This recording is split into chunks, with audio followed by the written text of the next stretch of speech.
Hello বন্ধুরা, কেমন আছো সবাই? আশা করি তোমরা সব ভালোই আছো।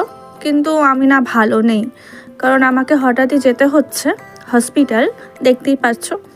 আর আসলে আমার এই অসুবিধাটা হচ্ছে অনেক দিন ধরেই যাবত। তো ভেবেছিলাম ঠান্ডা লাগার কারণে হয়তো কাশিটা হচ্ছে। তো কিন্তু এই যে হসপিটালের নাম তোমরা দেখতেই পাচ্ছ উপরে, বাঙুর হসপিটাল। তো আমার এত কাশি হচ্ছে, তো মা আর ওয়েট করলো না, তো আমাকে সাথে করে নিয়েই গেল।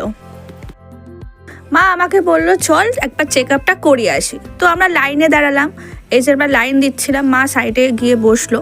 তো সামনে আমার অনেকজনই লাইনের পর আমি ছিলাম, এই যে সাইডেও অনেকেও ওয়েট করছিল।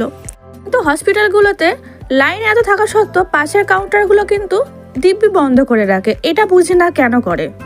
আর এই যে আমি হাতে পেয়ে গেলাম দুটো টোকেন, একটা আমার ডেন্টাল আর একটা কফের জন্য। তো আমি রুম